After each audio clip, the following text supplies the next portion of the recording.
നമുക്കെല്ലാവർക്കും ഇഷ്ടപ്പെട്ട ഒരു എണ്ണ പലഹാരമാണ് പരിപ്പ് വട.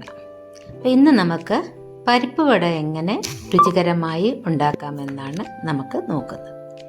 ഞാൻ ഒരു കപ്പ് വടത്തൊമര വെള്ളത്തിലിട്ട് വെച്ച് കുതിർത്ത് വെച്ചിട്ടുണ്ട് 2 മണിക്കൂർ. ഒരു സവാള, 2 ചെറിയ കഷ്ണം ഇഞ്ചി, പച്ചമുളകും വറ്റൽമുളകും കറിവേപ്പിലയും എടുത്തിട്ടുണ്ട്. ഇത്രയും സാധനമാണ് നമ്മൾ വട ഉണ്ടാക്കാൻ എടുക്കുന്നത്. ഇനി കുതിർത്ത് വെച്ച വടത്തൊമര നമുക്ക് ഒരു മിക്സിയിലിട്ട് ഇതേപോലെ ഒന്ന് ചതച്ച് എടുക്കാം. ഇനി ഇതിലേക്ക് നമുക്ക് വീഡിയോ നോക്കിയാൽ കാണാം. മിക്കത് കുറച്ചൊക്കെ ചിലത് അരഞ്ഞിട്ടുണ്ട്, ചിലതൊരു പകുതിയായിട്ടുള്ളൂ, ചിലത് മുഴുവനായിട്ട് കിടപ്പുണ്ട്. അപ്പോൾ ആ ഒരു രീതിയിലാണ് അതിൻ്റെ ടെക്സ്ചർ നമുക്ക് കിട്ടുന്നത്. ഒട്ടും വെള്ളം ചേർത്ത് അരയ്ക്കാത്തത് കൊണ്ടാണ് ഈ രീതിയിൽ. നമ്മൾ ഇഞ്ചി ചെറുതായിട്ട് അരിഞ്ഞത് ഒരു കല്ലിലിട്ട് ചതച്ച് അതിലേക്ക് ഇട്ട് കൊടുക്കുക. അങ്ങനെ ഇടുമ്പോഴുള്ള ഗുണമെന്ന് പറയുന്നത് ആ ഇഞ്ചിയുടെ രുചി മാവിലേക്ക് ഇറങ്ങും. അപ്പം നമുക്ക് ഇഞ്ചി കടിക്കുമ്പോൾ മാത്രമല്ല, മൊത്തത്തിൽ മാവിൽ ആ ഇഞ്ചി രുചി കാണും. ഇനി നമുക്കതിലേക്ക് പച്ചമുളകും വറ്റൽമുളകും ചേർത്ത് കൊടുക്കാം.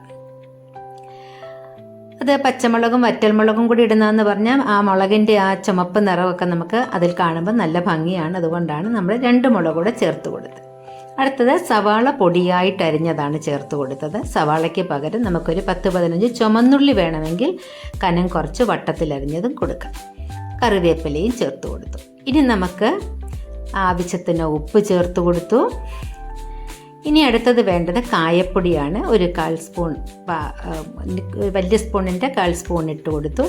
1/4 സ്പൂൺ അതേപോലെ ആ വലിയ സ്പൂണിൻ്റെ 1/4 സ്പൂണ് കുരുമുളക് പൊടി ഇട്ട് കൊടുത്തു. പിന്നെ മഞ്ഞൾപ്പൊടിയും ചേർത്തു. മഞ്ഞൾപ്പൊടി ചേർക്കുമ്പോൾ നമുക്കതിൻ്റെ നല്ല നിറം കിട്ടും മൂക്കുമ്പോൾ. അതിനാണ് നമ്മൾ മഞ്ഞൾപ്പൊടി ചേർത്ത് കൊടുത്തത്.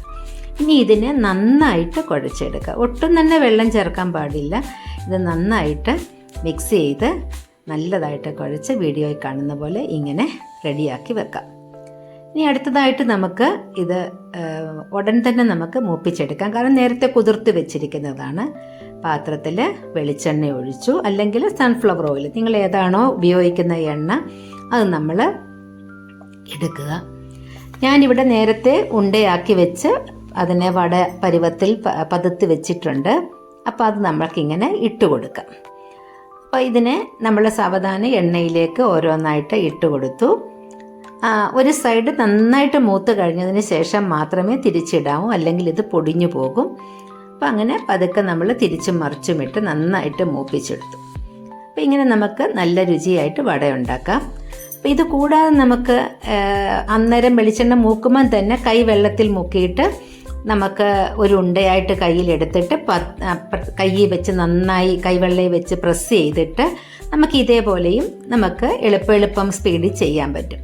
സ്പീഡ് ഇല്ലാത്തവർക്കാണ് അങ്ങനെ പാത്രത്തിൽ ഉണ്ടാക്കി വെച്ച് നമുക്ക് നേരത്തെ തന്നെ ഉണ്ടാക്കി വെച്ചിട്ട് ഇങ്ങനെ ഇട്ട് കൊടുക്കാം. അപ്പോൾ നമുക്ക് നല്ല മൊരിഞ്ഞ വട ഉണ്ടാക്കി കിട്ടിയിട്ടുണ്ട്. അപ്പോൾ ഇത് നിങ്ങൾ ഇതേപോലെ ഉണ്ടാക്കി നോക്കണം. എന്നിട്ട് നിങ്ങളുടെ കമൻറ്റുകൾ നൽകണം. എൻ്റെ ചാനൽ ഇഷ്ടപ്പെട്ടാൽ സബ്സ്ക്രൈബ് ചെയ്യാൻ മറക്കരുത്.